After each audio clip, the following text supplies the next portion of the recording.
in your pocket right now. You're carrying more computing power than entire nations possessed just decades ago. The device you use to send messages, take photos, and navigate the world contains billions of microscopic switches, each smaller than a virus, working together in perfect harmony. These switches are called transistors, and their story is perhaps the most important technological narrative of the modern age. But to understand how we arrived at this miracle of miniaturization, we must first journey back to a time when computers were room-sized monsters, powered by thousands of glowing glass tubes. This is the story of how three brilliant minds at Bell Labs invented a tiny device that would reshape civilization itself. Picture the world of 1945. World War II has just ended, and humanity stands at the threshold of a new era. Yet for all our ambitions, our ability to process information remains painfully limited. Calculations that your smartphone performs millions of times per second required teams of human computers, mostly women, working with mechanical calculators for hours or days. The most advanced calculating machines were marvels of precision engineering, arrays of gears, wheels, and mechanical switches. But they were slow, prone to mechanical failure, and could only handle the simplest computations. The cutting edge of electronic technology relied on vacuum tubes, elegant glass bulbs that could amplify signals and act as switches. These tubes had revolutionized radio and were beginning to find their way into the first electronic calculating machines. To understand why the transistor was so revolutionary, we need to appreciate both the promise and the problems of vacuum tube technology. A vacuum tube works on a beautifully simple principle. Inside a sealed glass envelope, electrons flow from a heated cathode to an anode. By controlling this flow with additional electrodes, the tube can amplify weak signals or act as an on-off switch. This technology had already transformed communications. Radio broadcasts could reach across continents, and telephone networks could carry voices across oceans. But when engineers began building the first electronic computers with vacuum tubes, they encountered problems that seemed almost insurmountable. Consider ENIAC, the Electronic Numerical Integrator and Computer, completed in 1946 at the University of Pennsylvania. This machine was a marvel of engineering ambition. It contained nearly 18,000 vacuum tubes, weighed 30 tons, and consumed enough electricity to power a small neighborhood. ENIAC could perform calculations at speeds that seemed miraculous for the time. It could solve a trajectory problem in 30 seconds that would take human computers 20 hours. But this computational power came at an enormous cost. The first problem was heat. 18,000 vacuum tubes generated tremendous amounts of heat, so much that ENIAC required an elaborate cooling system to prevent the tubes from burning out. The machine heated its room to uncomfortable temperatures, even with industrial fans running constantly. The second problem was reliability. Vacuum tubes were fragile. They burned out regularly, like oversized light bulbs. With 18,000 tubes operating simultaneously, ENIAC experienced tube failures on average every 2 days. Each failure meant shutting down the entire machine, locating the dead tube among thousands of others, and replacing it, a process that could take hours. But perhaps the most limiting factor was size. Each vacuum tube was roughly the size of your thumb, and even the simplest logical operations required multiple tubes. A machine capable of sophisticated calculations needed thousands or tens of thousands of tubes, making it enormous and expensive. This created a fundamental paradox. The more powerful you wanted your computer to be, the larger, hotter, more expensive, and less reliable it became. There seemed to be natural limits to how far electronic computation could advance. Engineers understood these limitations acutely. They dreamed of electronic switches that were smaller, cooler, more reliable, and consumed less power. But in the 1940s, such devices existed only in imagination. The vacuum tube represented the pinnacle of electronic switching technology, and its limitations seemed to define the boundaries of what was possible. To build truly powerful computers, you needed enormous rooms, massive cooling systems, teams of technicians, and budgets that only governments and the largest corporations could afford. Yet even as ENIAC was being assembled in Philadelphia, researchers at Bell Telephone Laboratories in New Jersey were pursuing a radically different approach. They weren't trying to improve vacuum tubes. Instead, they were investigating the mysterious electrical properties of certain crystalline materials, substances that seemed to occupy a strange middle ground between conductors and insulators. These materials were called semiconductors, and they would soon change everything. The story begins with the telephone. By the 1940s, Bell System had built the world's most sophisticated communications network, connecting millions of phones across North America and beyond. But the system faced a crucial bottleneck. Long-distance calls required amplification at regular intervals, and every amplifier used vacuum tubes. These tube amplifiers were expensive to build and maintain. They required constant replacement and consumed enormous amounts of power. Worse, they were completely impractical for certain applications. Imagine trying to build a hearing aid with vacuum tubes. It would need to be the size of a briefcase and require wall power.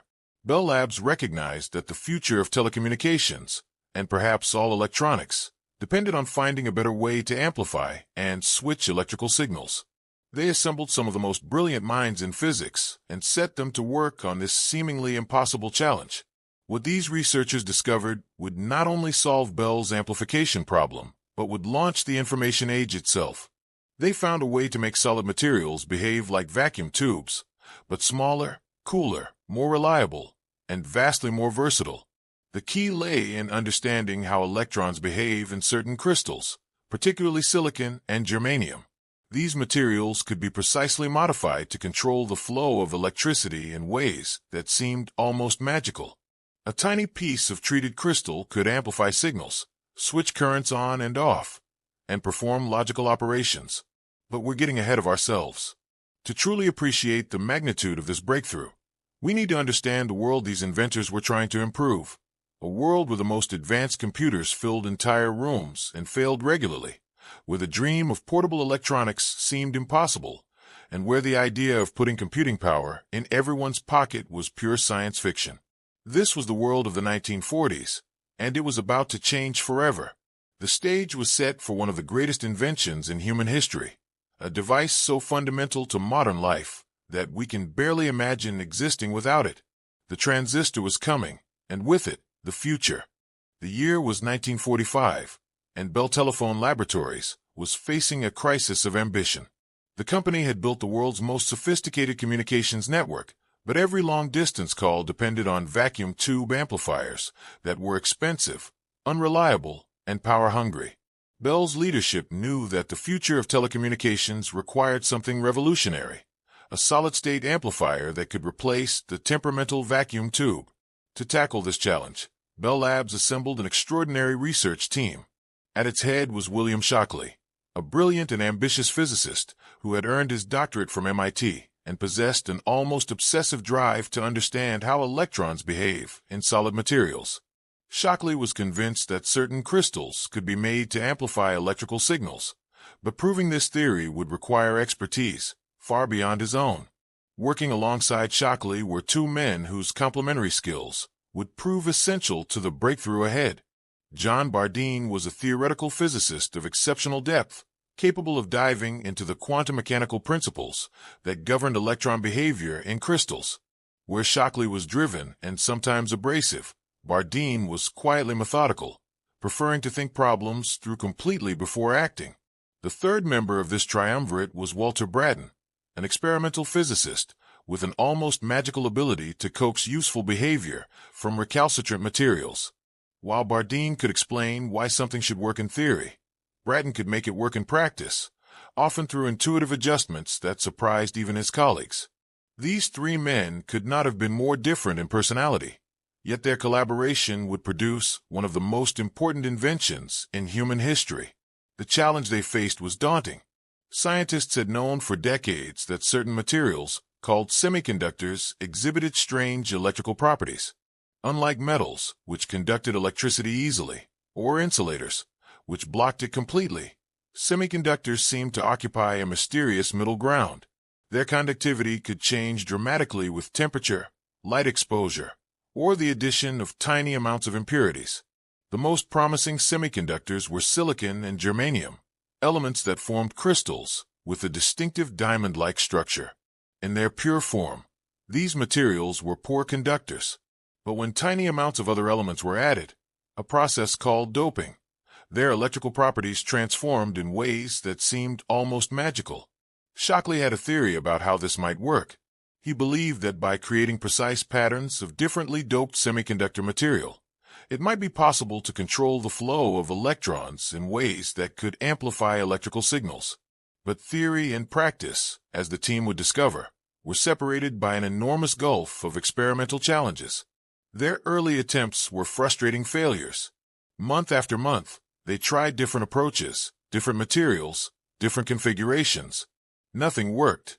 The semiconductors refused to behave as theory predicted. Signals went in but came out weaker, not stronger. The materials seemed almost perversely resistant to amplification. By late 1947, the team had been working for more than 2 years, with little to show for their efforts. Shockley was growing frustrated, and Bell Labs management was beginning to question whether solid-state amplification was even possible. The vacuum tube, for all its limitations, at least worked reliably. These semiconductor experiments seemed to produce nothing but expensive failures. It was Walter Brattain who made the crucial breakthrough, though he didn't recognize its significance at first. In November 1947, Brattain was experimenting with a piece of germanium, trying once again to create amplification. He had placed 2 metal contacts very close together on the surface of the crystal and was applying small electrical signals to see what would happen. Something unexpected occurred. When he applied a small voltage to one contact, it seemed to affect the current flowing through the other contact. Not only that, but the effect was amplified. A small change in input produced a larger change in output. For the first time, they had achieved solid-state amplification, but the effect was weak and unstable. The amplification would work for a few moments, then disappear. The metal contacts had to be positioned with extraordinary precision, and even then, the device often failed to work at all. Brattain spent weeks trying to understand what was happening and how to make it more reliable. John Bardeen provided the theoretical insight that explained Brattain's observations. The key, Bardeen realized, lay in understanding exactly how electrons behaved at the surface of the semiconductor crystal. When the metal contacts were positioned correctly, they created precise electrical fields that could control the flow of current through the semiconductor material. The breakthrough came on December 16, 1947. Brattain had been experimenting with a new configuration. Instead of using 2 separate metal contacts, he tried using a single piece of gold foil pressed against the germanium crystal, with a knife edge creating 2 very closely spaced contact points. When he tested this arrangement, the amplification was unmistakable. A small electrical signal applied to one contact produced a larger signal at the other. The device was amplifying. It was working as a solid-state amplifier, just as Shockley had theorized years earlier. But this was more than just amplification. The device could also act as a switch, turning current on and off in response to control signals. It was performing the same functions as a vacuum tube, but it was solid, small, and consumed very little power. Bardeen and Brattain had invented the point-contact transistor, though they didn't call it that at first. The name transistor, combining transfer and resistor, would come later, coined by Bell Labs' John Pierce to describe the device's ability to transfer current across a resistor. The first transistor was crude by any standard. The gold foil contacts had to be positioned manually under a microscope, and the spacing between them was critical. Too far apart, and it wouldn't work. Too close, and it would short-circuit. The entire device was about the size of your palm, far larger than modern transistors, but still dramatically smaller than equivalent vacuum tube circuits.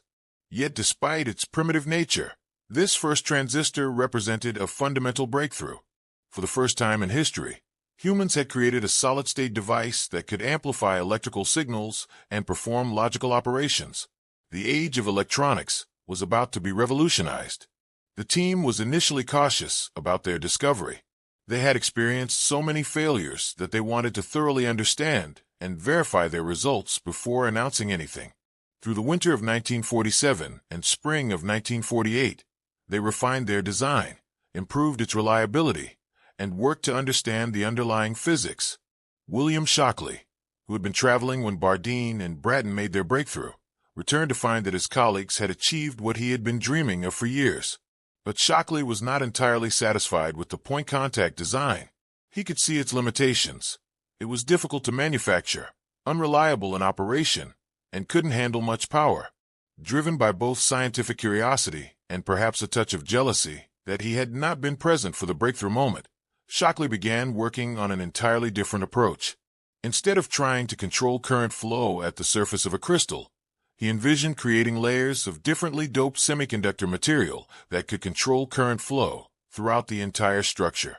This sandwich-like structure would prove to be the foundation of modern transistor technology. Shockley called it the junction transistor, and while it would take several more years to perfect, it represented a more elegant and practical approach than the point contact design. On June 30th, 1948, Bell Labs officially announced the invention of the transistor at a press conference in New York. The response was surprisingly muted. Most journalists didn't understand the significance of what they were seeing. The New York Times buried the story on page 46, treating it as a minor technical improvement rather than the world-changing breakthrough.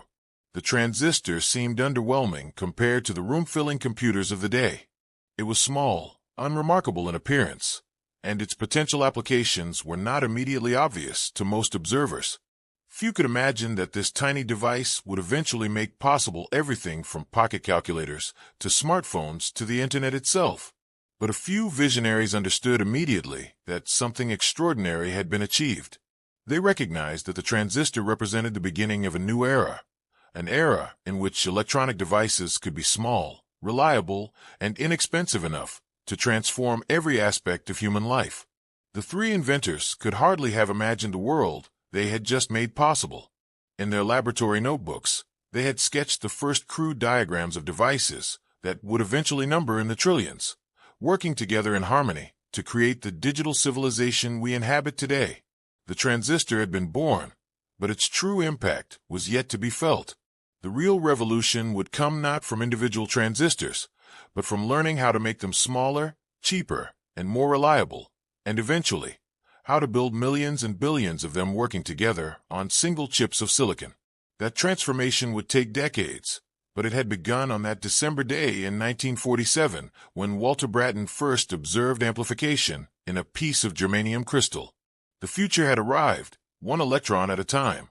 To truly appreciate the revolutionary impact of the transistor, we need to understand how this tiny device performs what seems like electronic magic. How can a piece of crystal no bigger than a grain of sand amplify signals, switch currents on and off, and perform logical operations that form the basis of all digital computation? The answer lies in the quantum mechanical behavior of electrons in crystalline materials, a world where the familiar rules of everyday physics give way to the strange and wonderful principles that govern matter at the atomic scale. Let's begin with the most fundamental question. What exactly is a semiconductor? The name itself provides a clue. These materials conduct electricity, but only partially. Unlike metals, which allow electrons to flow freely, and insulators, which block electron flow almost completely, semiconductors occupy a mysterious middle ground where their electrical properties can be precisely controlled and manipulated. The key to understanding semiconductors lies in visualizing how atoms arrange themselves in crystalline structures. Imagine silicon, the most important semiconductor material in modern technology. Each silicon atom has 4 electrons in its outer shell, and in a pure silicon crystal, these atoms arrange themselves in a perfect three-dimensional lattice, with each atom bonding to exactly 4 neighbors. This arrangement creates what physicists call a covalent bond structure. Every electron is paired up, participating in the bonds that hold the crystal together. At absolute zero temperature, pure silicon would be a perfect insulator because all electrons are locked into these bonds. None are free to carry electrical current. But as temperature increases, something interesting happens. The thermal energy begins to break some of these bonds, freeing electrons to move through the crystal. When an electron breaks free from its bond, it leaves behind what we call a hole, a positively charged absence of an electron that can also move through the crystal structure. This creates the fundamental mechanism of semiconductor conduction. Free electrons carry negative charge in one direction, while holes effectively carry positive charge in the opposite direction. The number of free electrons in holes determines the crystal's conductivity, and this number can be controlled in remarkable ways. The real magic begins when we introduce impurities into the crystal structure through a process called doping. By adding tiny amounts, perhaps one impurity atom for every million silicon atoms, we can dramatically alter the electrical properties of the semiconductor. Consider what happens when we add phosphorus atoms to a silicon crystal. Phosphorus has 5 electrons in its outer shell, compared to silicon's 4. When a phosphorus atom substitutes for a silicon atom in the crystal lattice, 4 of its electrons participate in normal bonds with neighboring silicon atoms. But the 5th electron has nowhere to go. It becomes a free electron, available to carry current. Semiconductor doped with phosphorus is called N-type, where the N stands for negative, because it has an abundance of free electrons. These extra electrons make the material much more conductive than pure silicon, and the conductivity increases with the amount of phosphorus added. Now consider the opposite case. What if we add boron atoms to our silicon crystal?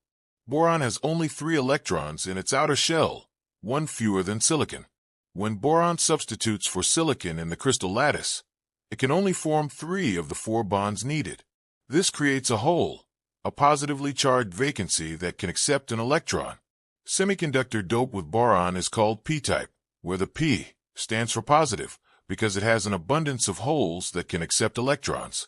Like N-type material, p-type material is much more conductive than pure silicon, but it conducts current primarily through the movement of holes rather than electrons. These 2 types of doped semiconductor, N-type and p-type, are the fundamental building blocks of all transistors. The magic happens when we create junctions between them, boundaries where N-type and p-type materials meet. At a p-n junction, something remarkable occurs. The excess electrons from the N-type side diffuse across the boundary toward the p-type side, where they fill some of the holes. Similarly, holes from the p-type side diffuse toward the N-type side. This diffusion creates a region near the junction that is depleted of mobile charge carriers, appropriately called the depletion region. But this charge movement also creates an electrical field across the junction.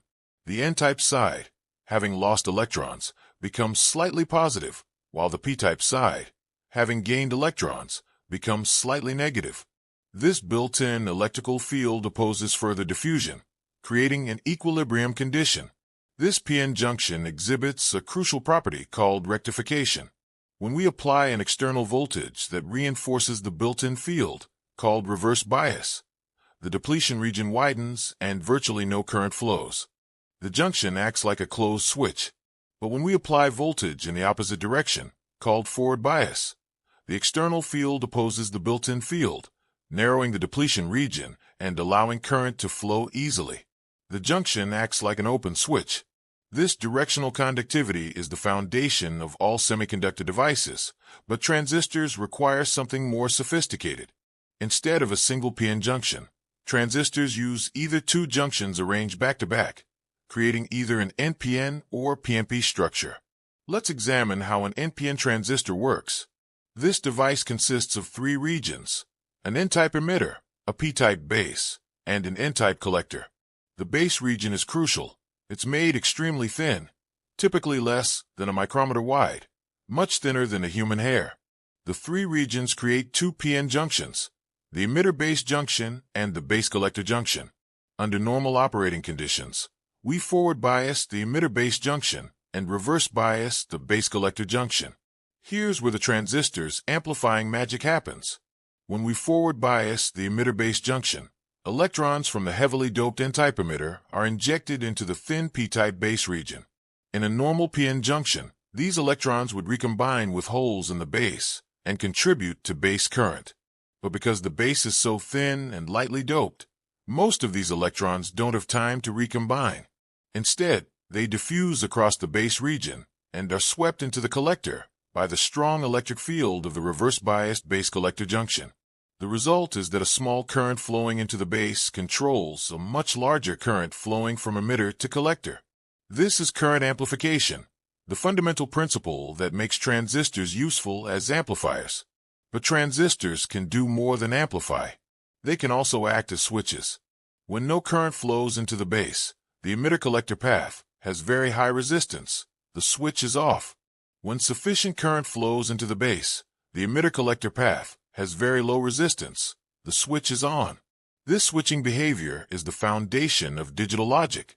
We can represent the off state as a digital 0 and the on state as a digital 1. By connecting transistors in different configurations, we can create logic gates that perform basic operations like AND, OR, and NOT. An AND gate, for example, might use two transistors connected in series. Both transistors must be turned on for current to flow through the circuit. This creates a logical AND operation. The output is on only when both inputs are on. An OR gate might use two transistors connected in parallel. If either transistor is turned on, current flows through the circuit. This creates a logical OR operation. The output is on when either input is on. These simple logic gates can be combined to perform increasingly complex operations. Multiple and OR gates can be connected to create circuits that add numbers, compare values, store information, and perform all the operations needed for digital computation. The remarkable thing about transistor logic is its scalability. The same principles that govern a single transistor switching on and off also govern billions of transistors working together in modern processors. Each transistor performs its small part in the vast symphony of switching that enables everything from simple arithmetic to artificial intelligence.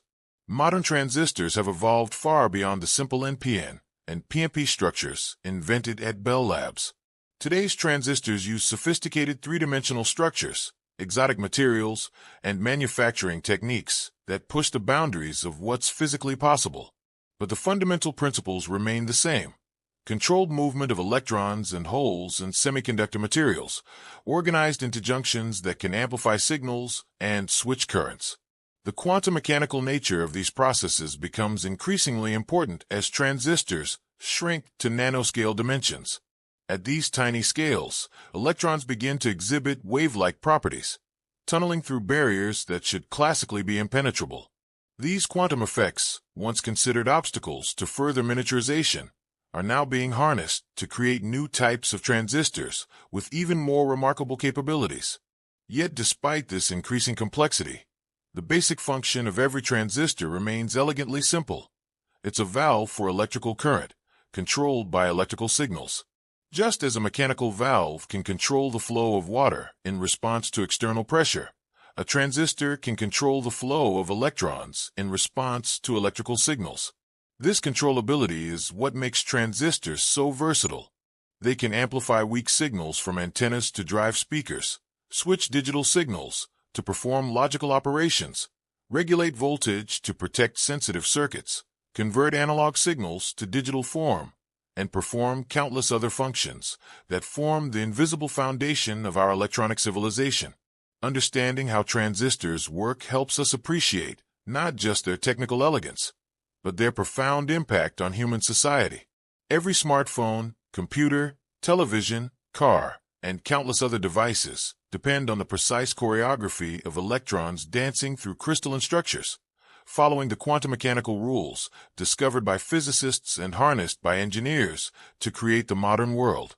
The invention of the transistor at Bell Labs in 1947 was just the beginning of the story. Creating a working device in a laboratory is one thing. Transforming it into a reliable, mass-producible product that can change the world is an entirely different challenge. The journey from Bell Labs' crude point-contact transistor to the foundation of the modern electronics industry would require not just scientific brilliance, but manufacturing innovation, entrepreneurial vision, and a willingness to bet everything on an unproven technology. The first challenge facing Bell Labs was manufacturing consistency. Bardeen and Bratton's original transistor required painstaking manual assembly under a microscope. Each device was essentially handcrafted, with gold foil contacts positioned by skilled technicians using tweezers and infinite patience. The yield was terrible, most attempts failed, and even successful transistors often stopped working after a few hours or days. This was clearly no way to build a commercial product. If transistors were to replace vacuum tubes, they needed to be manufactured reliably, in large quantities, at reasonable cost. Bell Labs engineers faced the daunting task of transforming a delicate laboratory curiosity into a robust industrial product. William Shockley's junction transistor design offered a potential solution. Instead of relying on precisely positioned point contacts, the junction transistor used layers of differently doped semiconductor material to control current flow. In theory, this approach could be more reliable and better suited to mass production. But theory and practice, as the Bell Labs team had already learned, were often separated by enormous technical challenges. Creating reliable junctions required unprecedented control over semiconductor purity and doping levels. The slightest contamination could render a transistor useless, and the techniques for controlling impurity concentrations were still primitive. The breakthrough came from an unexpected source. Gordon Teal, a physical chemist at Bell Labs, had been working on techniques for growing large, perfect silicon crystals. His method involved slowly pulling a rotating seed crystal from a bath of molten silicon, creating long cylindrical ingots of exceptionally pure material.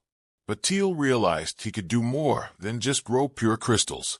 By carefully controlling the composition of the molten silicon bath, he could create crystals with precisely controlled doping levels.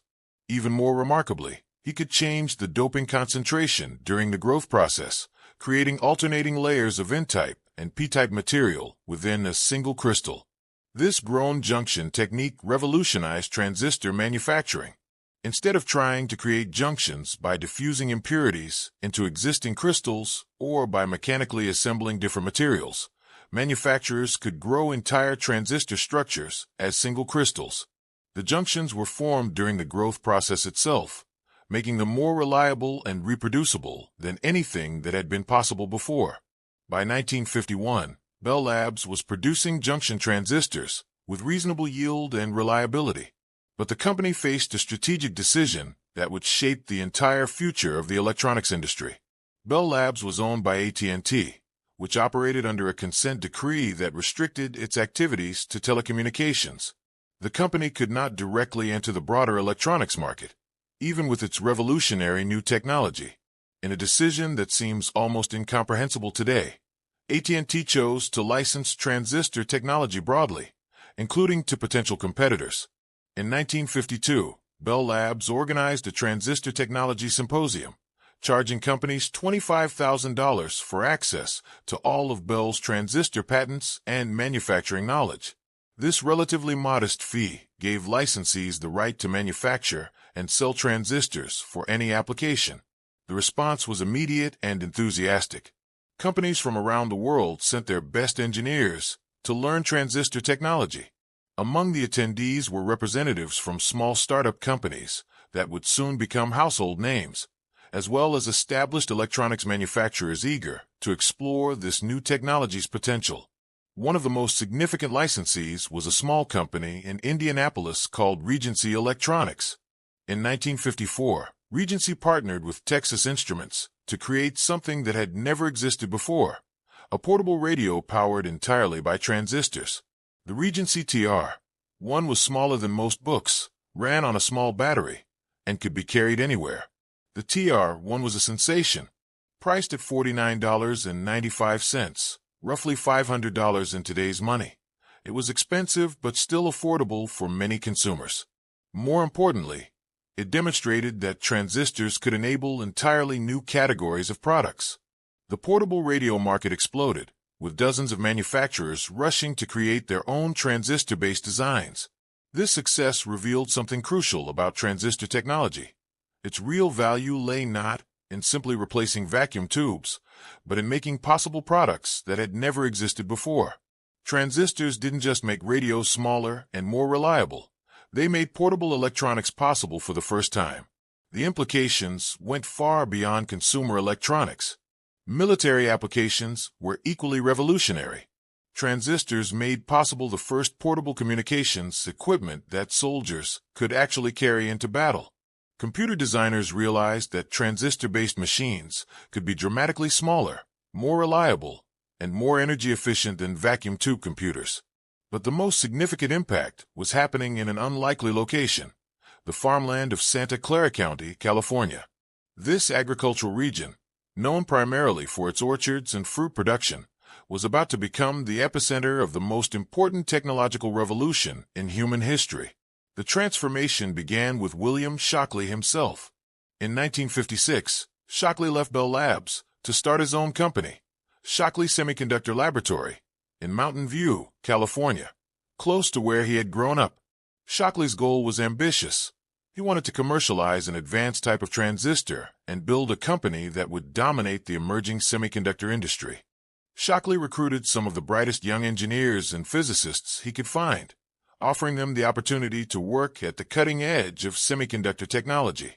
Among his hires were future legends of Silicon Valley: Robert Noyce, Gordon Moore, Eugene Kleiner, and Gene Horney, along with 4 other brilliant engineers. But Shockley, for all his technical brilliance, proved to be a difficult and erratic manager. His leadership style was authoritarian and suspicious. He subjected his employees to lie detector tests, implemented rigid hierarchies that stifled innovation, and made technical decisions that his team believed were misguided. The situation came to a head in 1957 when 8 of Shockley's key employees, later dubbed the Traitorous Eight by their former boss, decided to leave and start their own company. With financial backing from Fairchild Camera and Instrument Corporation, they founded Fairchild Semiconductor. This act of rebellion would have consequences far beyond the immediate business dispute. The Traitorous Eight had learned not just transistor technology at Shockley's company, but also important lessons about entrepreneurship, innovation, and company culture. When they started Fairchild, they created a new model for technology companies, one that emphasized collaboration, rapid innovation, and employee ownership of ideas. Fairchild Semiconductor quickly became one of the most successful transistor manufacturers in the world. But even more importantly, it became a breeding ground for the next generation of semiconductor entrepreneurs.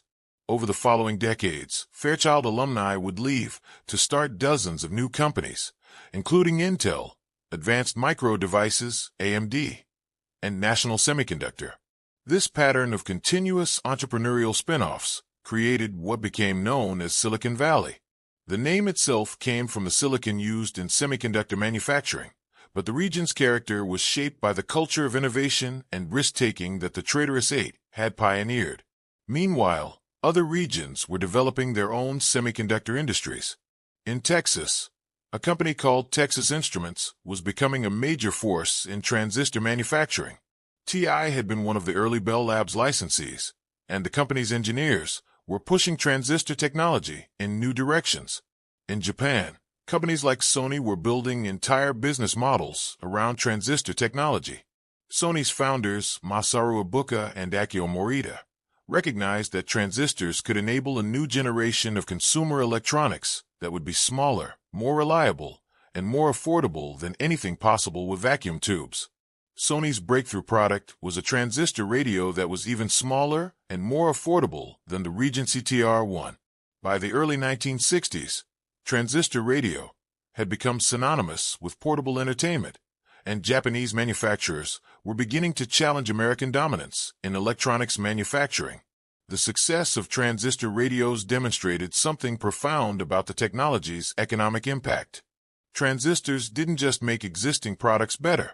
They enabled entirely new markets and business models. The portability that transistors enabled created demand that had never existed before. But perhaps the most significant development was happening in the world's research laboratories and universities. Computer scientists and engineers were beginning to understand that transistors could do more than amplify signals and switch currents. They could perform logical operations, store information, and execute complex algorithms. The first transistor computers appeared in the late 1950s. These machines were dramatically smaller and more reliable than their vacuum tube predecessors, but they were still room-sized and extraordinarily expensive. Only governments, large corporations, and universities could afford them. Yet visionaries were already imagining a different future. They could see that if transistors continued to become smaller, cheaper, and more reliable, computing power might eventually become accessible to smaller organizations and even individuals. This seemed like science fiction at the time, but the underlying trends were already becoming visible. Manufacturing costs were falling rapidly as companies learned to produce transistors more efficiently. Reliability was improving as engineers better understood the physics of semiconductor devices and developed better manufacturing processes. Performance was increasing as new transistor designs enabled faster switching speeds and lower power consumption. By the early 1960s, transistors had proven their commercial viability beyond any doubt. They had created new industries, transformed existing ones, and demonstrated that semiconductor technology could deliver both performance improvements and cost reduction simultaneously. But the industry was about to face its next great challenge. Individual transistors, no matter how small and efficient, still had to be connected together to create useful circuits. As electronic systems became more complex, the number of required connections grew exponentially. Engineers were beginning to realize that interconnection, not transistor performance, might become the limiting factor in electronic system design. The solution to this interconnection crisis would require another revolutionary breakthrough: the ability to manufacture not just individual transistors, but entire circuits on single pieces of semiconductor material. This development would transform transistors from discrete components into the building blocks of integrated circuits, launching the next phase of the electronics revolution. The stage was set for the integrated circuit era, and with it, the transformation of transistors from useful components into the fundamental elements of the digital age. By the late 1950s, transistors had proven their worth beyond any doubt. They were smaller, more reliable, and more energy efficient than vacuum tubes, and they had already enabled entirely new categories of products. But the electronics industry was rapidly approaching a new crisis, one that threatened to limit how complex electronic systems could become. The problem was interconnection. As electronic circuits grew more sophisticated, they required ever-increasing numbers of transistors, resistors, capacitors, and other components. Each component had to be manufactured separately, then connected to others through a maze of wires, solder joints, and connectors. A typical computer circuit board from the late 1950s might contain thousands of individual components and tens of thousands of connection points. Every connection was a potential failure point. Solder joints could crack, wires could break, and connectors could corrode or work loose. The more complex a system became, the less reliable it became. Engineers found themselves trapped in a cruel paradox. The transistor had made sophisticated electronics possible, but the interconnection problem made sophisticated electronics impractical. The crisis had a name: the tyranny of numbers. Systems that required millions of components would need millions of interconnections, making them impossibly expensive to manufacture and hopelessly unreliable in operation. Some engineers began to wonder whether electronic systems had reached their practical limits. But in 1958, two brilliant minds working at different companies would independently conceive a solution so elegant that it would not only solve the interconnection crisis, but would launch the modern digital age. Their idea was revolutionary in its simplicity. Instead of building circuits by connecting separate components, why not build entire circuits as single, integrated units? The first breakthrough came from Jack Kilby, a newly hired engineer at Texas Instruments. Kilby had arrived at TI just as most of his colleagues were leaving for their summer vacations, leaving him alone in the laboratory with time to think about fundamental problems. One of those problems was the interconnection crisis that was limiting the complexity of electronic systems. Kilby realized that all the basic circuit elements, transistors, resistors, and capacitors, could theoretically be created from the same semiconductor material. If you could pattern different regions of a single piece of semiconductor to perform different functions, you could build an entire circuit without any external connections between components. Working through the summer of 1958, Kilby created the first integrated circuit. It was crude by any standard, a sliver of germanium less than half an inch long, with components and connections formed by carefully controlled doping and metallization. But when he tested it on September 12, 1958, it worked. He had created a complete electronic circuit, an oscillator, on a single piece of semiconductor material. Meanwhile, 3,000 miles away in California, Robert Noyce at Fairchild Semiconductor was wrestling with the same interconnection problem. Noyce had been one of the traitorous 8 who had left Shockley's company to found Fairchild, and he brought to the problem both deep technical knowledge and an entrepreneur's perspective on manufacturing practicality. Noyce's breakthrough came from a different angle. His colleague Gene Horney had developed what became known as the planar process, a technique for creating transistors by selectively diffusing impurities into silicon wafers through carefully patterned masks. Noyce realized that this same masking and diffusion process could be used to create not just individual transistors, but entire circuits. More importantly, Noyce saw how to solve the interconnection problem that Kilby's approach still faced. Instead of trying to make connections through the semiconductor material itself, Noyce proposed depositing thin metal films on top of the planar surface and patterning them to create interconnections. This would allow complex wiring patterns to be created photographically, with the precision and reliability of semiconductor manufacturing processes. On January 23, 1959, Noyce filed his patent application for the integrated circuit.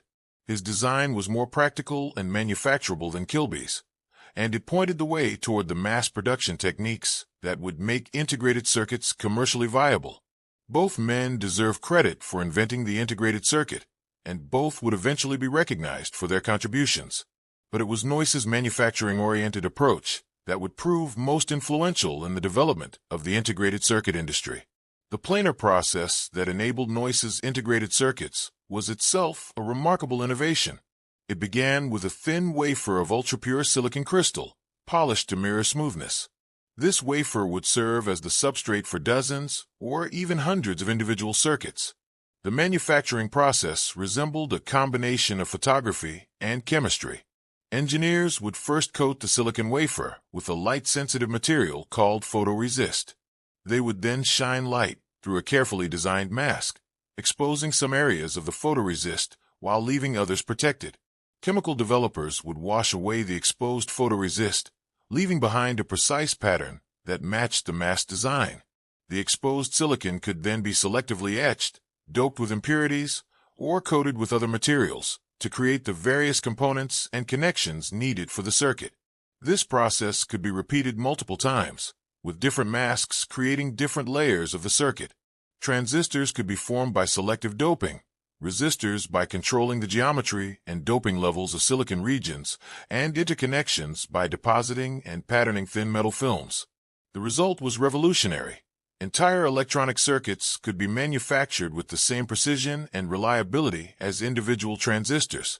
More importantly, the cost of manufacturing an integrated circuit was largely independent of its complexity. Whether a circuit contained 10 transistors or 10,000, the manufacturing process required the same number of masking and processing steps. This economic principle would prove to be one of the most important factors driving the digital revolution. Unlike traditional manufacturing, where complexity generally increases cost, semiconductor manufacturing exhibited the opposite behavior. The cost per function decreased as circuits became more complex, creating powerful incentives for engineers to design increasingly sophisticated integrated circuits. The first commercial integrated circuits appeared in the early 1960s, and they immediately found applications in space and military systems, where size, weight, and reliability were critical. NASA's Apollo guidance computer used some of the earliest integrated circuits, helping to land humans on the moon. Military systems embraced integrated circuits for their ability to function reliably in hostile environments. But the real transformation began when integrated circuit manufacturers learned to produce these devices in high volumes at low costs. The key breakthrough came from improved manufacturing processes that could create larger numbers of circuits on each silicon wafer, combined with better yields that reduced the number of defective circuits. As costs fell, new applications became economically viable. Calculator manufacturers were among the first to embrace integrated circuits for consumer products. The traditional mechanical calculators that had dominated offices for decades were suddenly obsolete, replaced by electronic devices that were faster, more accurate, and eventually much less expensive. The pocket calculator revolution of the early 1970s demonstrated the transformative power of integrated circuits. Devices that would have required rooms full of equipment just a few years earlier could now fit in your shirt pocket and run on small batteries for months. The technology was not just making existing products better. It was making entirely new categories of products possible. But perhaps the most significant development was happening in the research laboratories and engineering departments of integrated circuit manufacturers. As engineers became more skilled at designing and manufacturing integrated circuits, they began to create increasingly sophisticated devices. Memory circuits could store thousands of bits of information on a single chip. Logic circuits could perform complex calculations and decision-making operations. Interface circuits could convert between different signal formats and voltage levels. Each new type of integrated circuit enabled new applications and opened new markets. The pace of improvement was breathtaking. Gordon Moore, one of the founders of Intel, made an observation in 1965 that would become known as Moore's Law. The number of transistors that could be placed on an integrated circuit was doubling approximately every 2 years. This exponential improvement seemed almost too good to be true, yet it continued year after year, decade after decade. Moore's Law wasn't just a technical observation. It became a roadmap for the entire semiconductor industry. Companies planned their research and development efforts around the assumption that integrated circuits would continue to become more powerful and less expensive at predictable rates. This self-fulfilling prophecy drove unprecedented innovation and investment in semiconductor technology. The implications extended far beyond the semiconductor industry itself. Computer designers could count on processor power doubling every few years, enabling them to create increasingly sophisticated software and applications. Consumer electronics manufacturers could plan products around chips that would be available years in the future, knowing with reasonable confidence what capabilities would be possible and at what cost. By the mid-1970s, integrated circuits were becoming dense enough to enable a new category of device, the microprocessor. This was essentially a complete computer processor fabricated as a single integrated circuit. The microprocessor would prove to be one of the most important inventions of the 20th century, enabling the personal computer revolution and ultimately transforming virtually every aspect of human activity. But the microprocessor story deserves its own detailed examination, as it represents the moment when transistors truly began to reshape civilization. The journey from Kilby's first crude integrated circuit to the sophisticated microprocessors that would soon appear was remarkable not just for its technical achievements, but for its economic and social implications. The integrated circuit had solved the interconnection crisis that threatened to limit electronic complexity. But more than that, it had created a new economic model for technology development, one where increasing sophistication led to decreasing costs, where innovation could be systematically planned and executed, and where the benefits of advanced technology could be made accessible to ordinary consumers. The stage was now set for the next great leap forward, the transformation of the general-purpose computer from a room-sized machine available only to large institutions into a personal tool that would eventually reside in homes, offices, and pockets around the world. The integrated circuit had made this transformation possible, but it would take the microprocessor to make it real. By 1970, integrated circuits had already transformed the electronics industry beyond recognition. Devices that once required thousands of discrete components could now be built on single chips no larger than a fingernail. But the most revolutionary application of integrated circuit technology was yet to come, one that would fundamentally change not just how we compute, but how we live, work, and interact with the world around us. The breakthrough would come from an unlikely source, a request from a small Japanese calculator company for a set of custom integrated circuits. This modest project would lead to the creation of the microprocessor, a complete computer on a single chip, and launch the personal computer revolution that continues to reshape our world today. The story begins in 1969 when Bizicom, a Japanese calculator manufacturer, approached Intel with a request for a set of specialized integrated circuits for a new family of calculators. At the time, calculators required separate chips for different functions. One for input processing, another for arithmetic operations, another for display control, and so on. Bizicom wanted Intel to design 12 different custom chips for their calculator family. Ted Hoff, an engineer at Intel, looked at Bizicom's specifications and saw an opportunity for a radically different approach. Instead of designing 12 specialized chips, why not create one general-purpose chip that could be programmed to perform all the required functions? This programmable chip would be more versatile than custom hardware and potentially less expensive to manufacture. Hoff's insight was profound. Rather than building specific functions into silicon, he proposed building a general-purpose processor that could execute instructions stored in memory. This processor could perform arithmetic operations, make decisions, move data around, and control other devices, all by following sequences of simple instructions called programs. The concept wasn't entirely new. Large computers had been using programmable processors for decades, but those processors required thousands of discrete components and filled entire rooms. Hoff was proposing to put a complete processor on a single integrated circuit, something that had never been attempted before. The technical challenges were enormous.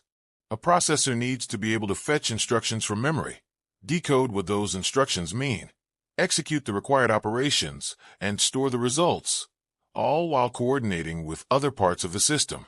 Implementing all this functionality on a single chip with the limited transistor counts available in 1970 required extraordinary ingenuity. The design task fell to Federico Fagin, a brilliant Italian engineer who had recently joined Intel. Fagin brought crucial experience with the latest manufacturing processes and a deep understanding of how to optimize circuit designs for silicon implementation. Working with Hoff's architectural concepts and Stan Mazur's system design expertise, Fagin began the painstaking process of translating the processor concept into actual silicon. The result was the Intel 4004, announced on November 15, 1971. This tiny chip, measuring just 3 mm by 4 mm, contained 2,300 transistors and could execute 60,000 operations per second. By the standards of room-sized computers, the 4004 was almost laughably limited. It could only work with 4-bit chunks of data at a time, and it could only address 4,096 memory locations. But the 4004's limitations missed the point entirely. This wasn't just a weak computer. It was a new category of device altogether. The 4004 made computational power portable, affordable, and applicable to problems that had never justified the expense of traditional computers. The calculator market was just the beginning. Engineers quickly realized that microprocessors could bring computational intelligence to virtually any device. Traffic lights could be made smarter, appliances could be given programmable features, and industrial equipment could be made more flexible and efficient. But the most visionary engineers were thinking much bigger. If microprocessors could be made more powerful, they might eventually enable computers small and inexpensive enough for individual ownership. This seemed like science fiction in 1971, when even simple computers cost tens of thousands of dollars and required specialized knowledge to operate. Intel didn't wait for the market to catch up with their vision. The 4004 was followed by the 8008 in 1972, which could handle 8-bit data and address much larger amounts of memory. The 8008 was still quite limited by modern standards, but it represented a significant step toward practical microcomputing. The breakthrough came with the Intel 8080, introduced in 1974. This processor was powerful enough to serve as the foundation for a complete computer system, yet it cost only a few $100s. Suddenly, the dream of personal computing began to seem achievable. Ed Roberts, an entrepreneur in Albuquerque, New Mexico, recognized the 8080's potential immediately.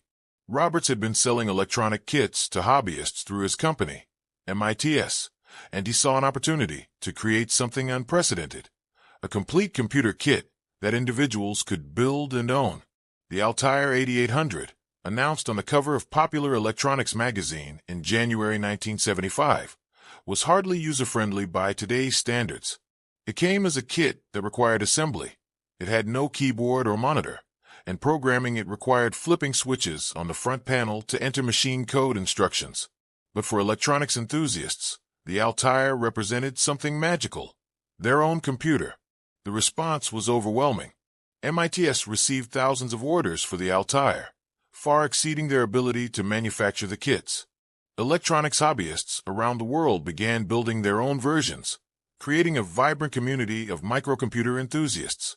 Among those enthusiasts were two young men who would soon transform the personal computer from a hobbyist curiosity into a mass-market phenomenon.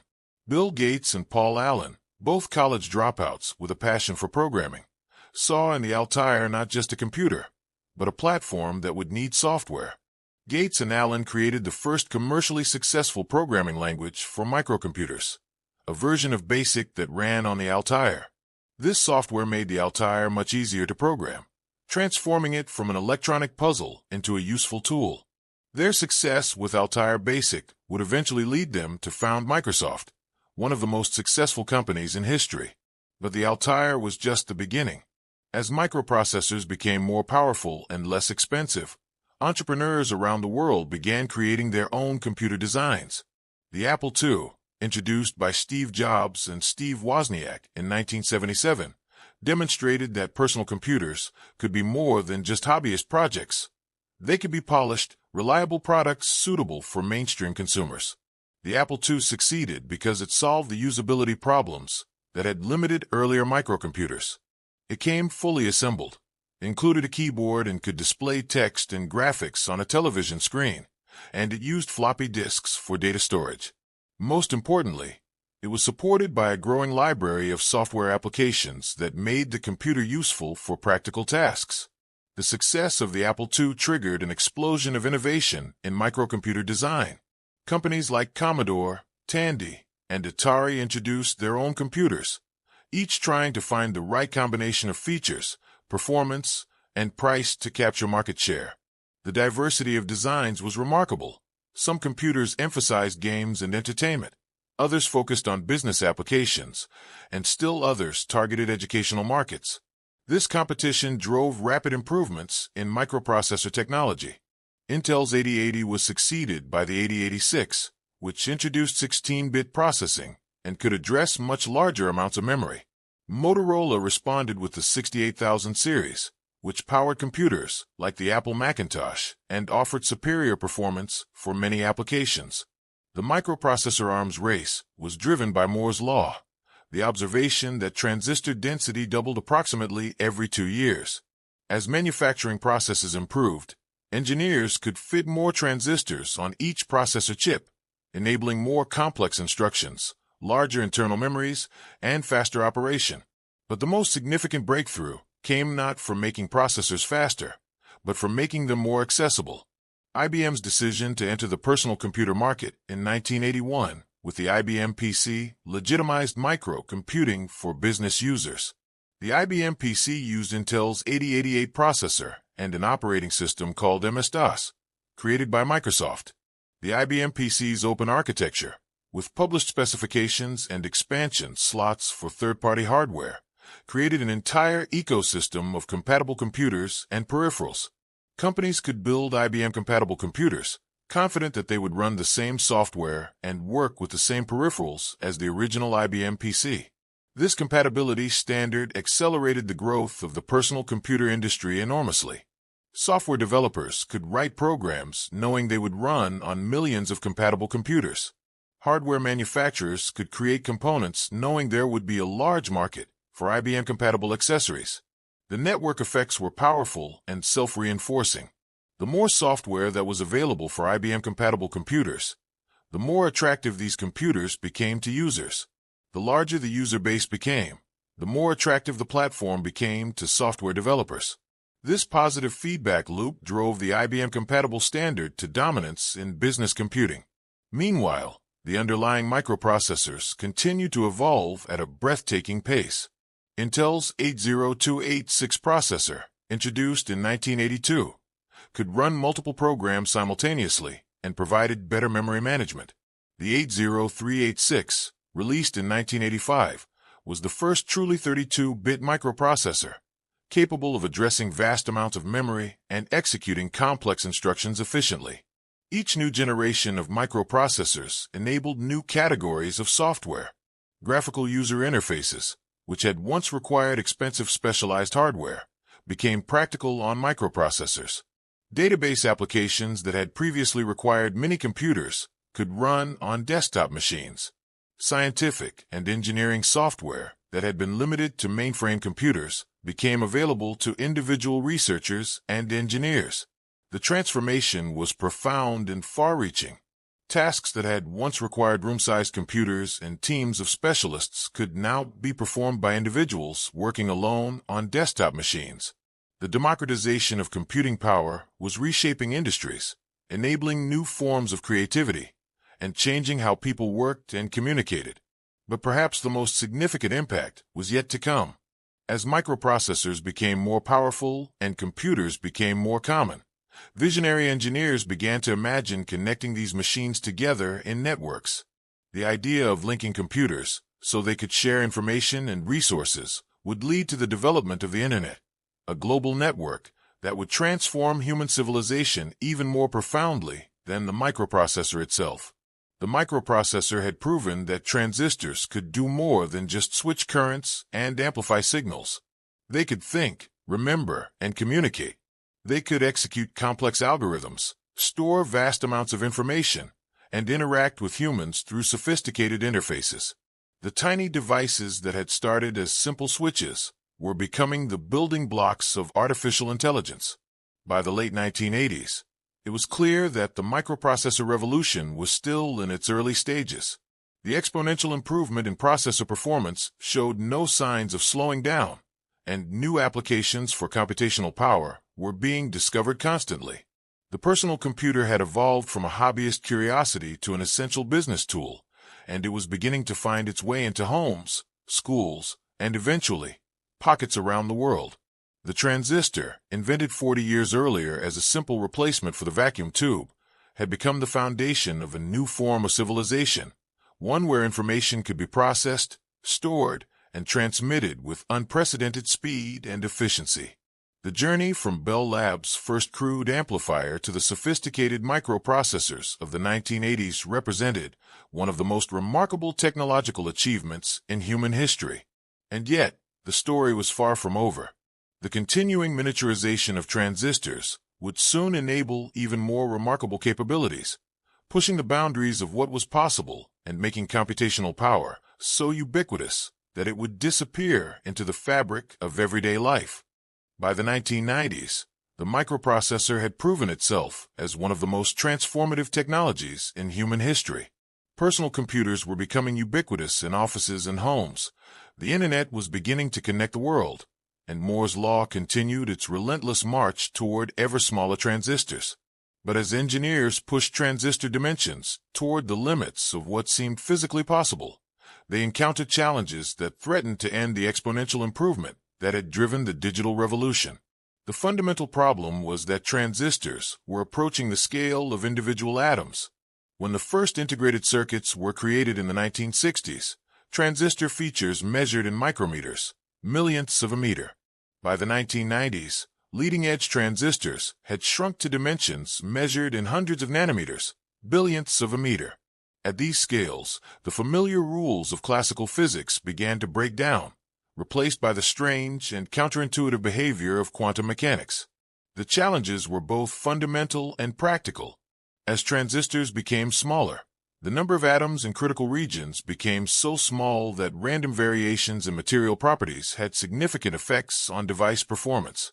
Manufacturing processes that had worked reliably for larger transistors began to produce unacceptable variations in smaller ones. The very properties that made transistors useful, their ability to control electrical current precisely, became harder to maintain as dimensions shrank. But perhaps the most serious challenge was quantum tunneling. In classical physics, electrons cannot pass through barriers that are too high for them to climb over. But in quantum mechanics, electrons can tunnel through barriers that would be classically impenetrable. As transistor gate oxides, the thin insulating layers that control current flow, became thinner and thinner. Electrons began to tunnel through them even when the transistor was supposed to be turned off. This leakage current was more than just an efficiency problem.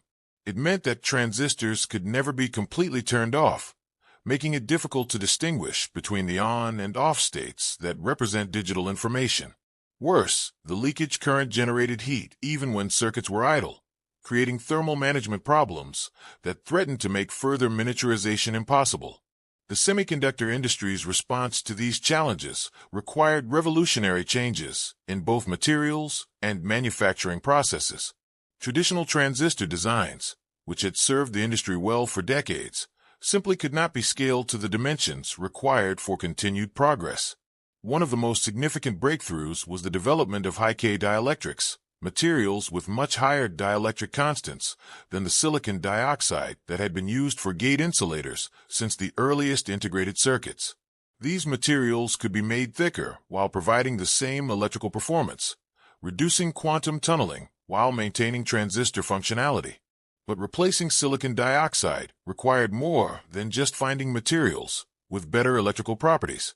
The new materials had to be compatible with existing manufacturing processes, stable at high temperatures, and free from contamination that could degrade transistor performance. The development process took more than a decade and required fundamental advances in materials science, chemistry, and manufacturing technology. Even more radical changes were needed in transistor structure itself. Traditional planar transistors, where all components lay in a flat plane on the silicon surface, were reaching their scaling limits. Engineers developed three-dimensional transistor structures that could pack more functionality into smaller areas while improving electrical performance. The most successful of these new structures was the FinFET, a transistor built on a thin vertical fin of silicon rather than a flat surface. The FinFET design provided better control over current flow by surrounding the conducting channel with gate electrodes on multiple sides. This improved performance while reducing leakage current, enabling continued scaling even as traditional planar transistors reached their limits. But implementing FinFETs required completely new manufacturing processes. The lithography systems used to pattern transistor features had to achieve unprecedented precision and resolution. The etching processes used to create three-dimensional structures had to control dimensions with atomic scale accuracy. The inspection and measurement systems used to monitor manufacturing quality had to detect defects smaller than the wavelengths of visible light. These manufacturing challenges drove the development of entirely new categories of equipment and processes. Extreme ultraviolet lithography systems, which use light with wavelengths shorter than X-rays, were developed to pattern features smaller than 10 nanometers. Atomic layer deposition systems were created to deposit materials one atomic layer at a time, providing unprecedented control over film thickness and composition. The costs were staggering. Modern semiconductor fabrication facilities cost tens of billions of dollars to build and require years of development before they can produce reliable products. The complexity is almost incomprehensible. A single modern processor chip may contain more than 100 billion transistors, each one precisely positioned and connected to create functional circuits. Yet despite these challenges, Moore's law continued. Transistor dimensions kept shrinking, processor performance kept improving, and costs per function kept falling. By 2020, leading-edge transistors had gate lengths of just 5 nanometers, roughly the width of 20 atoms. At these scales, quantum effects that had once been obstacles were being harnessed to create new types of devices with novel capabilities. The semiconductor industry had learned to work with quantum mechanics rather than against it. Tunneling effects that created unwanted leakage in some contexts were used deliberately in others to create memory devices and specialized transistors. Quantum confinement effects that complicated device design were exploited to create transistors with improved performance characteristics. But the most remarkable achievement was not any single technical breakthrough, but the industry's ability to continuously innovate while manufacturing billions of incredibly complex devices with near-perfect reliability. Modern processors contain more transistors than there are stars in the observable universe, yet they operate reliably for years while consuming only a few watts of power. This reliability is achieved through multiple layers of redundancy and error correction. Manufacturing processes include extensive testing and quality control measures. Circuit designs include built-in mechanisms for detecting and correcting errors. System-level software includes algorithms for managing hardware faults and optimizing performance. The result is a level of technological sophistication that would have seemed impossible just a few decades ago. A modern smartphone contains multiple processors, each more powerful than the room-sized computers of the 1970s. These processors execute billions of instructions per second while managing graphics, communications, sensors, and artificial intelligence algorithms simultaneously. The applications enabled by modern transistor technology would have seemed like magic to earlier generations. Computers can now recognize speech, translate languages, identify objects in photographs, and even generate creative content. Artificial intelligence systems can diagnose diseases, drive cars, and defeat human champions in complex games. All of this is made possible by the continued exponential improvement in transistor technology. But perhaps the most profound impact of modern transistor miniaturization has been the democratization of computational power. The same advanced transistors that power the world's most sophisticated supercomputers are also found in devices that cost less than a meal. This ubiquity of computational capability has transformed virtually every aspect of human life. Communication has been revolutionized by smartphones that can instantly connect people anywhere in the world. Commerce has been transformed by e-commerce platforms that can process millions of transactions simultaneously. Entertainment has been reimagined through streaming services that can deliver high-definition video to billions of devices. Education has been enhanced by online platforms that can provide personalized instruction to learners worldwide. The Internet of Things has emerged as billions of everyday objects gain computational intelligence. Smart thermostats learn user preferences and optimize energy consumption. Fitness trackers monitor health metrics and encourage healthy behaviors. Autonomous vehicles use arrays of sensors and sophisticated algorithms to navigate safely through complex environments. Yet, as remarkable as these achievements are, they represent only the beginning of what may be possible with transistor technology.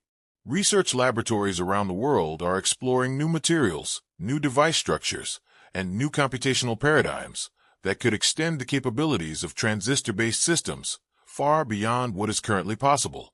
Carbon nanotubes and graphene offer the potential for transistors that could operate at much higher speeds while consuming less power. Quantum dots and other nanostructures could enable entirely new types of devices that exploit quantum mechanical effects for computation and memory. Spintronic devices could use the magnetic properties of electrons to create computers that never lose information even when power is removed. Neuromorphic computing architectures inspired by biological neural networks could enable computers that learn and adapt like living brains. Optical computing systems could use light instead of electrons to process information at the speed of light. Quantum computers could exploit the superposition and entanglement properties of quantum mechanics to solve certain problems exponentially faster than classical computers.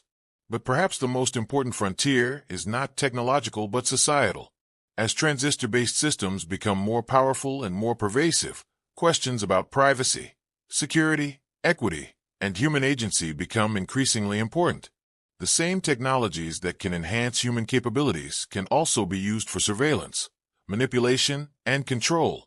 The challenge for the next generation of engineers and scientists is not just to continue pushing the boundaries of what is technically possible, but to ensure that the benefits of advanced transistor technology are distributed fairly and used responsibly.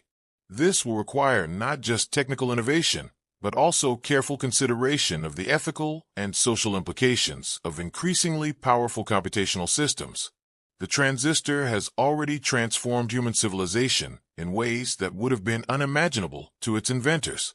As we continue to push the boundaries of what is possible with these remarkable devices, we have the opportunity to create a future that is not just more technologically advanced, but also more equitable, sustainable, and humane.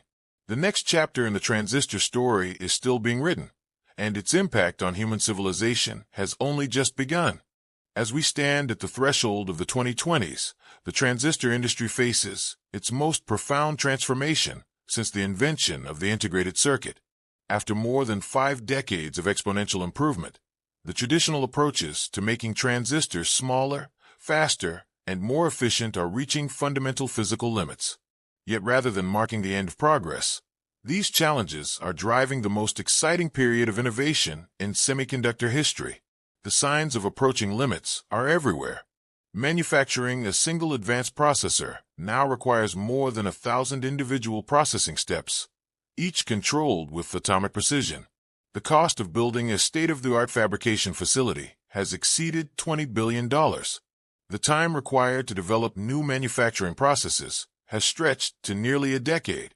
Most tellingly, the rate of improvement in traditional performance metrics like clock speed has slowed dramatically.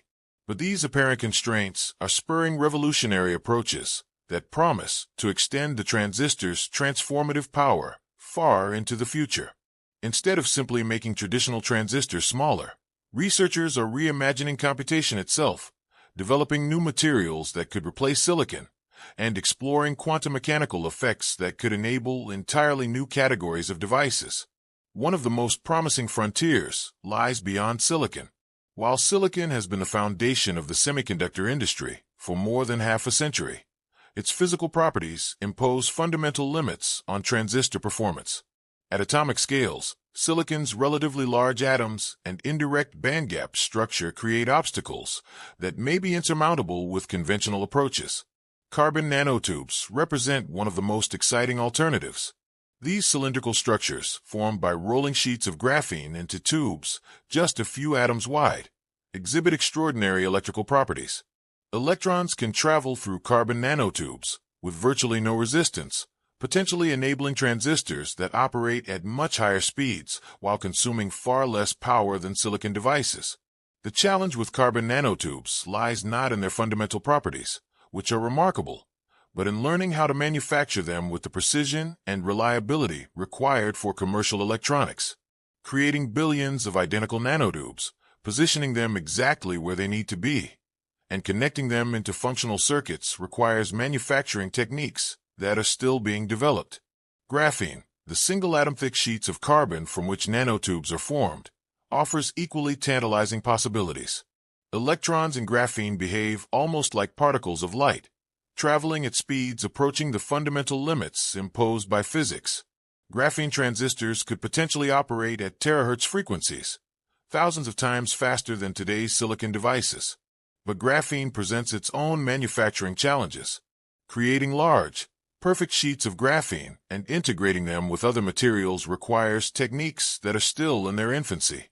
More fundamentally, graphene's exceptional conductivity makes it difficult to turn off completely, creating challenges for digital applications where clear on and off states are essential.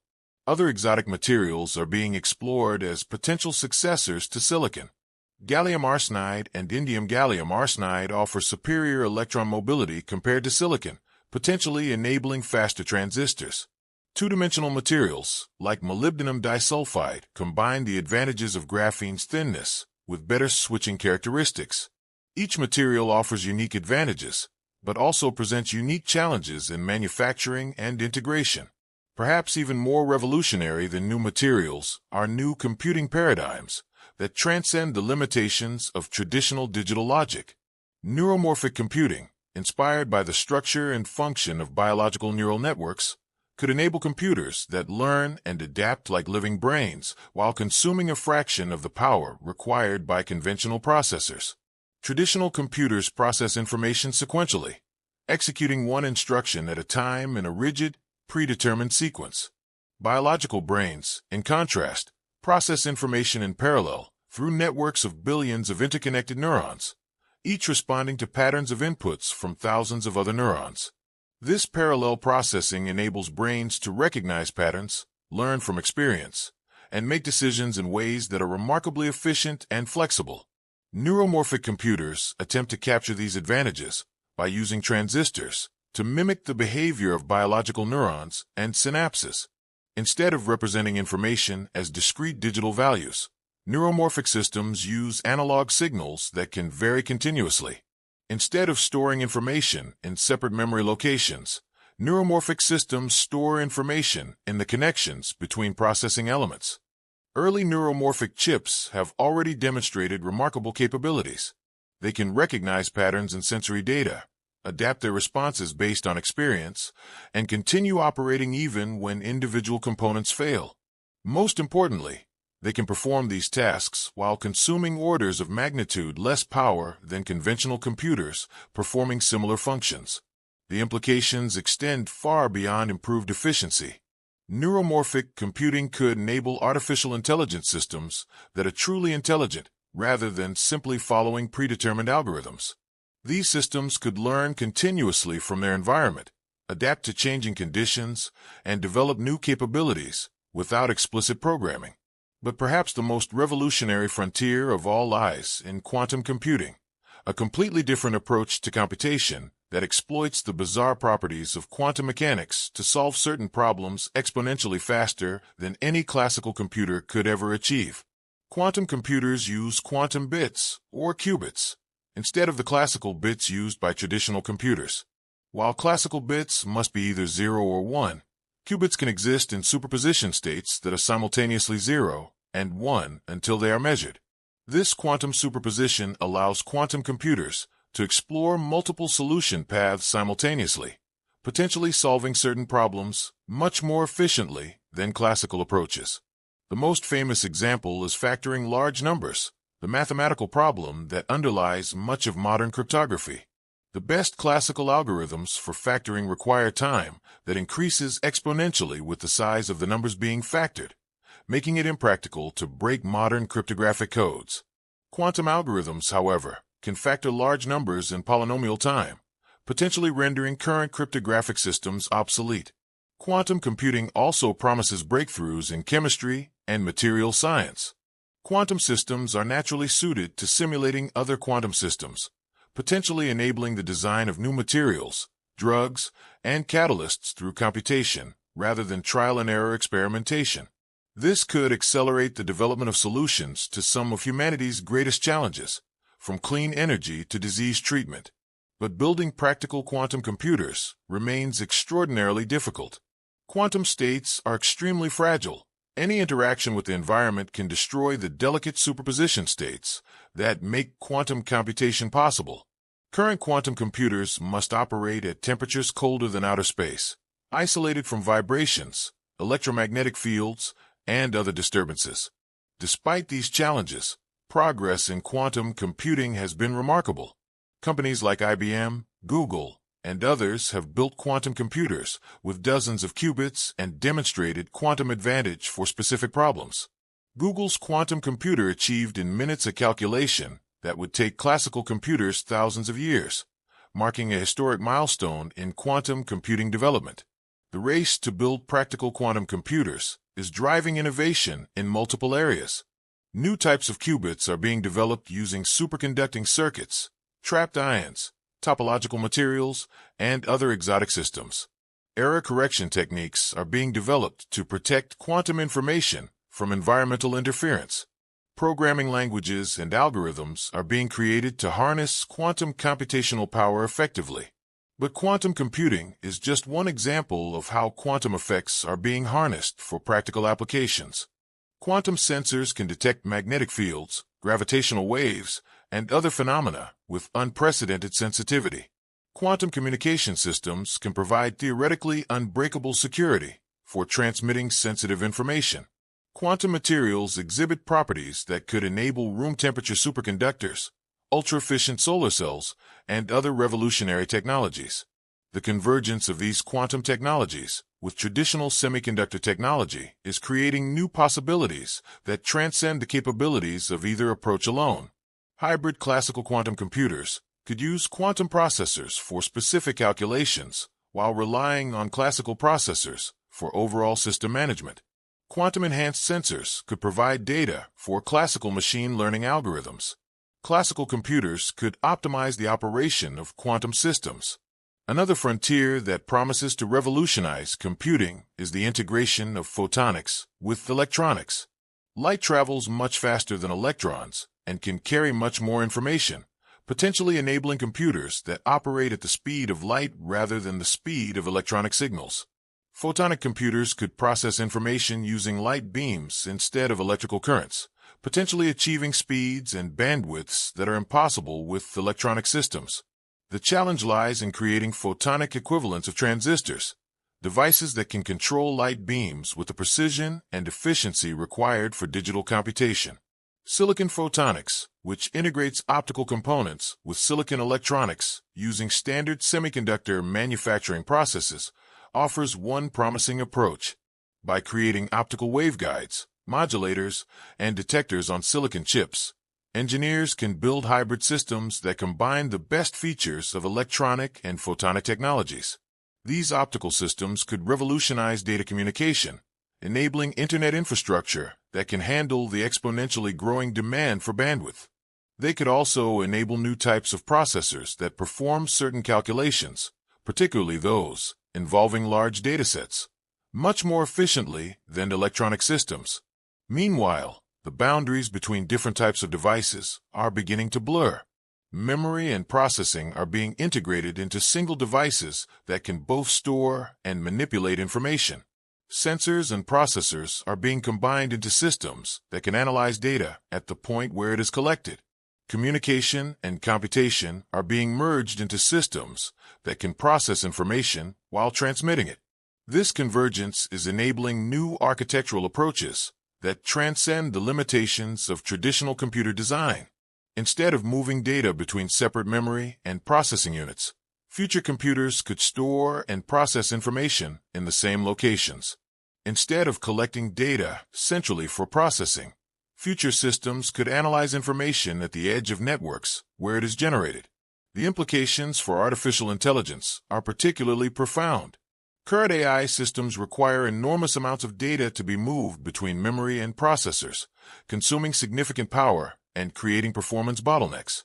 Future systems that integrate memory and processing could enable AI applications that are orders of magnitude more efficient and capable. But perhaps the most important frontier is not technological but conceptual. As we approach the limits of traditional approaches to computation, we are being forced to reconsider fundamental assumptions about how information should be processed, stored, and transmitted. This reconceptualization could lead to breakthroughs that are as revolutionary as the transistor itself. Biological systems offer inspiration for radically different approaches to computation. DNA stores information with incredible density and stability. Protein folding performs complex optimization calculations through molecular interactions. Cellular metabolism carries out sophisticated chemical computations in parallel. Understanding and mimicking these biological processes could enable entirely new categories of computing systems.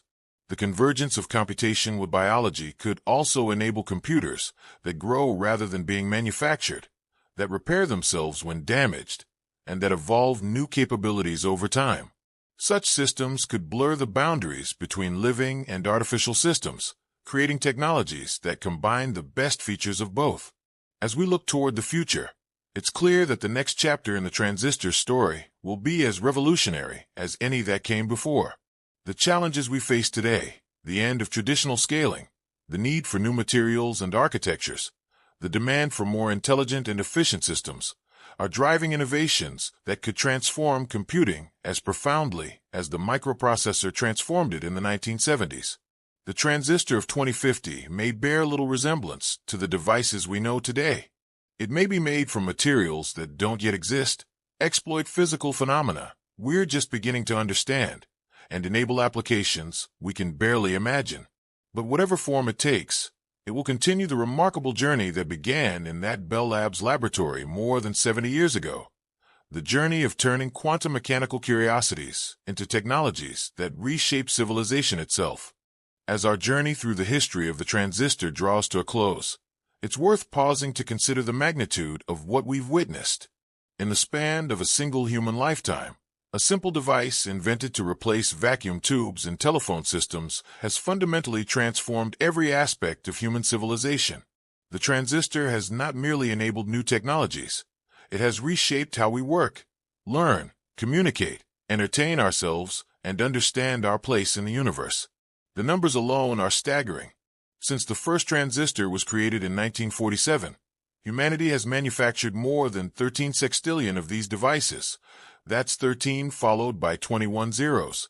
To put this in perspective, there are more transistors on Earth today than there are stars in the observable universe. Every second, billions more transistors are created in fabrication facilities around the world, continuing an exponential growth that shows no signs of slowing. But the true measure of a transistor's impact lies not in quantity, but in the profound ways it has changed the human experience. Consider how fundamentally different your daily life is from that of someone living in 1947, when the first transistor was created. You wake to an alarm clock that synchronizes itself with atomic clocks via radio signals processed by billions of transistors. You check messages that have traveled instantly across the globe through networks of transistor-based devices. You navigate using satellites that rely on transistor circuits to maintain their orbits and transmit positioning data. The economic transformation has been equally profound. The semiconductor industry, which didn't exist in 1947, now generates more than $500 billion in annual revenue and employs millions of people worldwide. But this understates the transistor's true economic impact, because virtually every other industry has been transformed by transistor-based technologies. Manufacturing has been revolutionized by computer-controlled machinery, robotics, and sensors that enable precision and efficiency that would have been impossible with mechanical systems alone. Supply chains are managed through global networks that track products from raw materials to final delivery. Financial markets operate through electronic trading systems that can execute millions of transactions per second. The transistor has also democratized access to information and knowledge in ways that would have seemed miraculous to previous generations. The sum of human knowledge, which once resided in great libraries accessible only to scholars, now fits in devices small enough to carry in your pocket. A student in a remote village can access the same educational resources as someone at the world's most prestigious universities. Researchers can collaborate instantly across continents, sharing data and insights that accelerate the pace of discovery. Communication has been transformed beyond recognition. The telephone networks that originally motivated Bell Labs to develop the transistor have evolved into global digital networks that carry voice, text, images, and video with equal ease. Social media platforms enable billions of people to share their thoughts and experiences instantly with audiences around the world.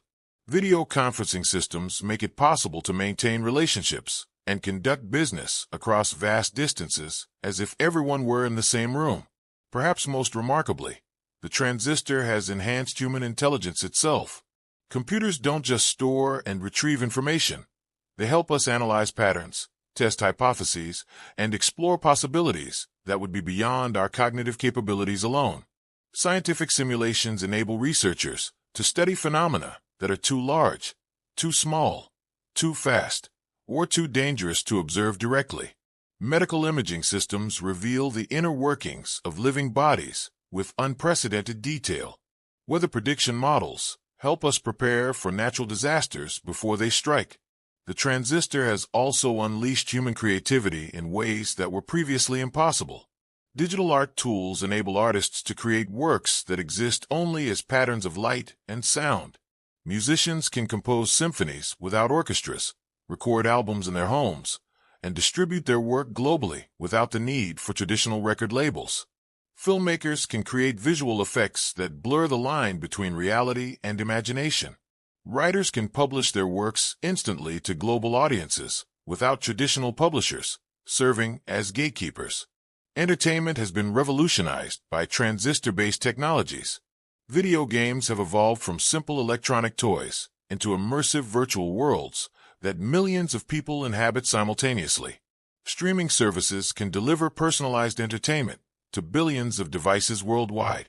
Virtual and augmented reality systems are beginning to create entirely new forms of human experience. The transistor has even changed how we understand ourselves as a species. The same computational power that enables smartphones also enables the analysis of DNA sequences, revealing the genetic basis of life and evolution. Brain imaging systems help us understand how consciousness emerges from neural activity. Climate models help us comprehend our impact on the planet's environmental systems.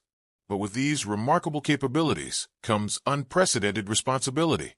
The same technologies that can enhance human potential can also be used for surveillance, manipulation, and control. The same networks that spread knowledge can also spread misinformation. The same artificial intelligence systems that can help solve humanity's greatest challenges can also automate away human jobs and agency. Privacy has become a scarce commodity in a world where every digital interaction can be monitored, analyzed, and stored indefinitely. The convenience of personalized services comes at the cost of surrendering intimate details about our preferences, behaviors, and relationships. Governments and corporations accumulate vast databases of personal information that would have been unimaginable to collect and analyze before the age of transistor-based computing. The concentration of technological power in the hands of a few large corporations raises questions about competition, innovation, and democratic governance. When a handful of companies control the platforms through which most people access information and communicate with each other, those companies wield influence that rivals that of nation-states. Artificial intelligence systems, powered by billions of transistors working in concert, are beginning to make decisions that affect human lives in areas ranging from credit approval to criminal justice to medical diagnosis. As these systems become more sophisticated and autonomous, questions about accountability, fairness, and human oversight become increasingly urgent. The environmental impact of our transistor-based civilization is also becoming apparent. Manufacturing semiconductor devices requires enormous amounts of energy and generates significant waste. The rapid obsolescence of electronic devices creates mountains of electronic waste that are difficult to recycle. The energy consumption of data centers and digital networks is growing exponentially as our appetite for digital services increases.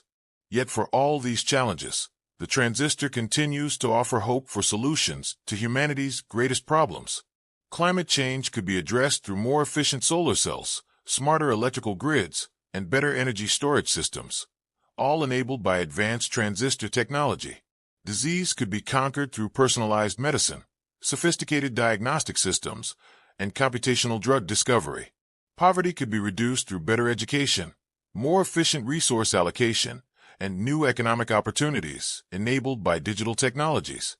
The democratizing power of transistor-based technologies continues to create opportunities for people who were previously excluded from economic and social systems. Entrepreneurs in developing countries can build global businesses using nothing more than smartphones and internet connections. Students can access world-class educational resources regardless of their geographic location or economic background. Artists and creators can find audiences for their work without traditional gatekeepers.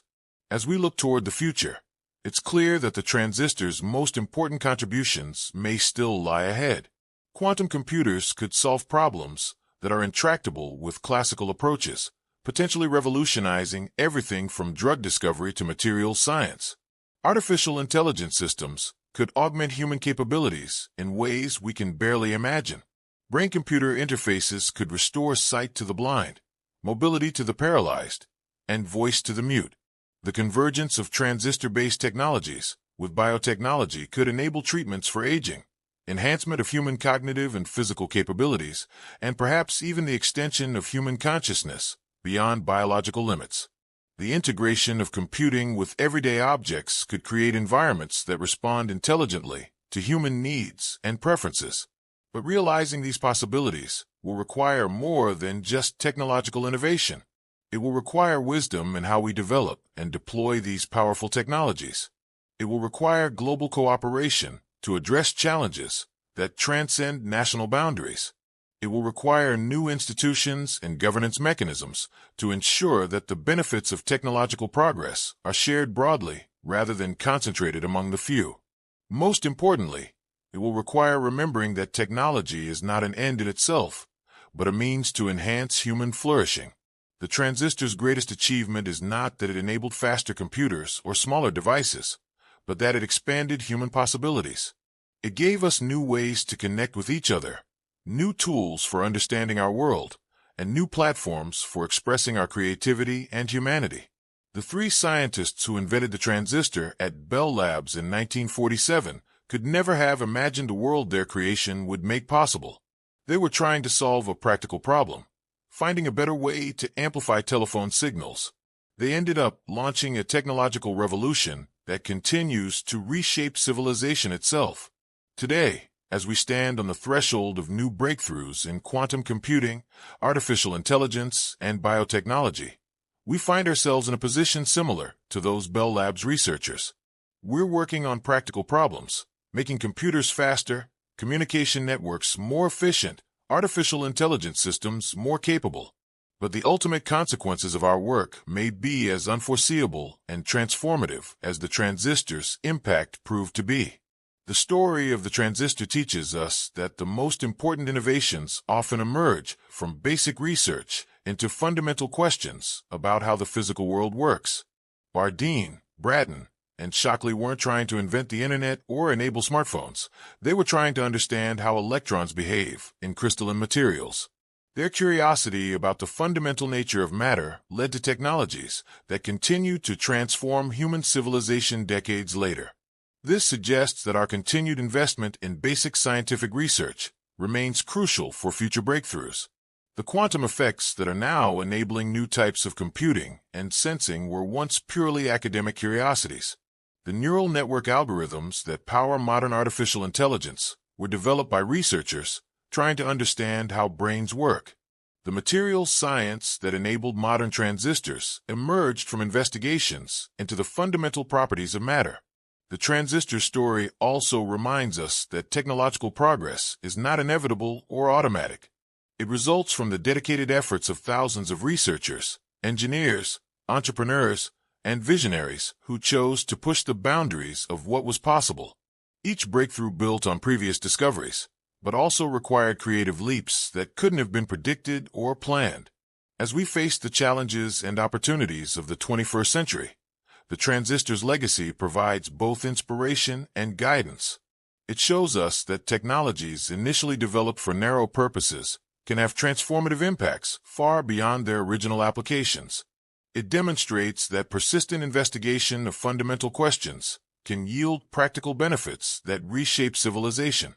It reminds us that the most important innovations often come from unexpected directions and take decades to fully realize their potential.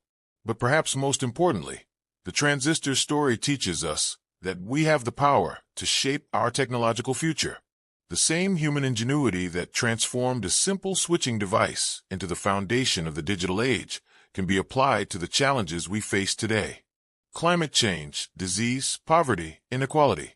These problems are not inevitable features of the human condition, but challenges that can be addressed through thoughtful application of human knowledge and creativity. The transistor began as an attempt to make telephone systems more reliable. It became the foundation of the most profound transformation in human history since the development of agriculture. As we continue to push the boundaries of what these remarkable devices can do, we have the opportunity to write the next chapter in humanity's greatest technological achievement. The future is not predetermined.